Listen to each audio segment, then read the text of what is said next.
안녕하십니까, 장수현 원장입니다.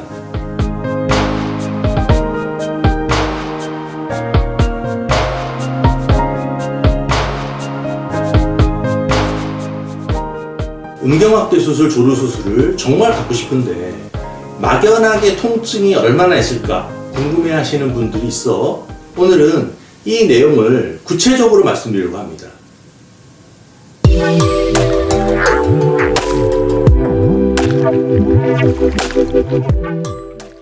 우선 수술실 통증에 관해 말씀드리겠습니다. 수술 전 마취를 하는 약 1분 동안은 통증이 있을 수밖에 없습니다. 치과에서 이를 뽑을 때 국소마취제를 놓는 것과 거의 유사합니다. 마취약이 다 투여된 다음에는 마취약이 잘 퍼지기 위해 5분 정도 기다렸다가 수술을 시작합니다. 수술 중에는 통증이 없으며 만지는 느낌조차 거의 없습니다. 수술방에 TV가 있어 수술 중에 시청하시거나 휴대폰을 보시기도 하지만 약 80% 정도의 분들은 그냥 주무시게 됩니다.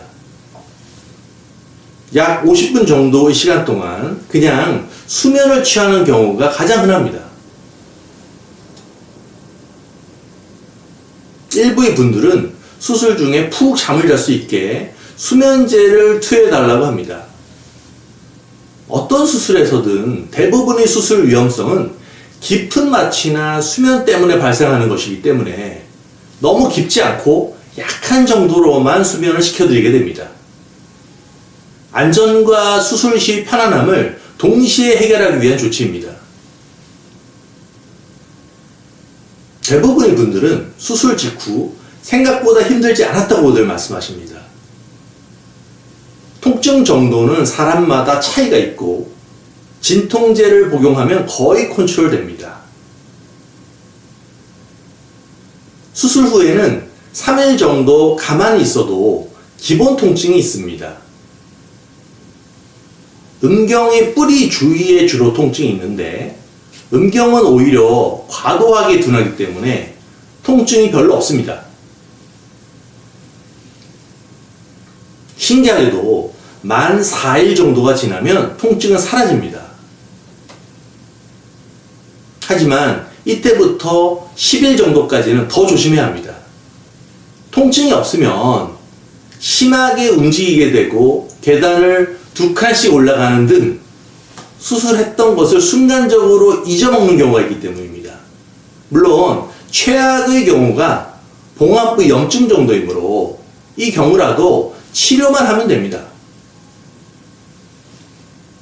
수술 후 통증이 있다고 하더라도 일상생활은 모두 가능합니다. 걸음을 걸을 때 어그적거리거나 아픈 티를 내지는 않습니다. 다른 사람이 수술 여부를 눈치챌 수는 없다는 것입니다. 장시간 앉아있는 것, 오래 서 있는 것도 상관없습니다. 다만 뛰거나 너무 많이 걷는 것은 상처의 염증 가능성을 높이게 됩니다.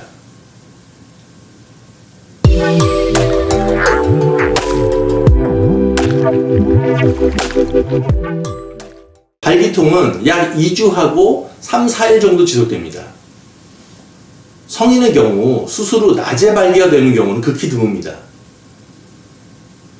대부분 야간 발기로 인한 발기통인데 이것은 성적 흥분으로 인한 발기가 아니라 수면 주기와 관련된 발기통입니다.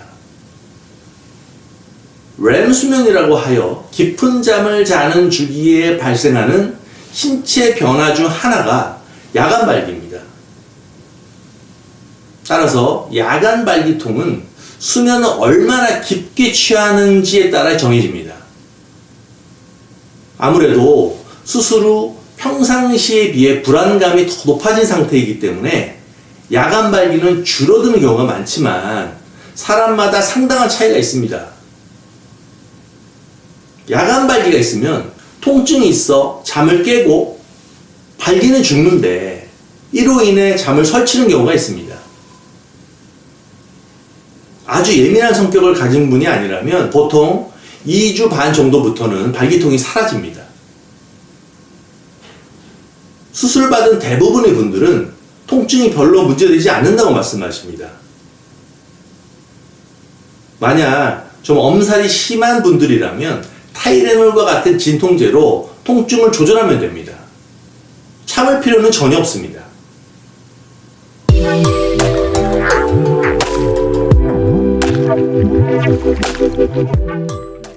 음경확대 추가 진피 조루 수술 후 회복기간 중에 귀두나 귀두 아래 부분의 부어있는 피부가 옷에 스치거나 샤워기 물이 떨어질 때 아주 미세하게 시큰거리는 느낌이 들 수 있습니다.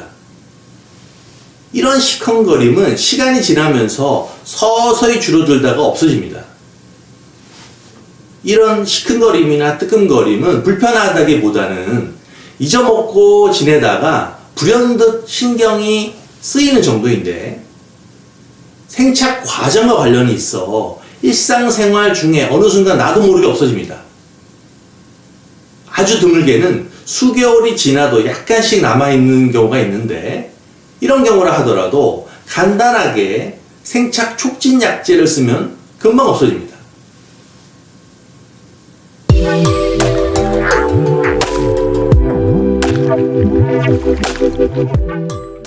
전체적으로 본다면 이 수술을 받을 때의 통증은 치과에서 발치를 하는 정도로 비교할 수 있다고 생각합니다. 물론 수술을 집도하는 의사의 실력과 경험 그리고 노하우 등에 따라 큰 차이가 있습니다. 다만 저희 케이스들을 볼 때 수술을 결정하는 데 있어서 통증은 전혀 문제될 수 없다고 생각합니다. 최종적으로 이 수술이 나에게 꼭 필요한가? 내가 기대하고 있는 수술 결과가 과연 나올 수 있을까? 이 수술을 집도하는 의료진이 얼마나 신뢰성이 있는가? 라는 것만 집중해서 고민하는 것이 좋습니다. 잠깐 지나가고 충분히 조절 가능한 통증은 이 수술을 선택하는 데 있어 별로 중요한 부분은 아닙니다. 오늘 이 내용들을 말씀드린 이유는 고민을 하다가 수술 받으신 분들이 괜한 걱정을 하다가 수술이 늦어졌다 라고 말씀하시는 것을 보아왔기 때문입니다. 수술이 꼭 필요한 분이라면 디테일한 정보를 정확히 알고 결정하는 것이 중요하다고 생각합니다. 마지막으로 좋아요와 구독 버튼을 꼭 눌러주시기 바랍니다. 감사합니다.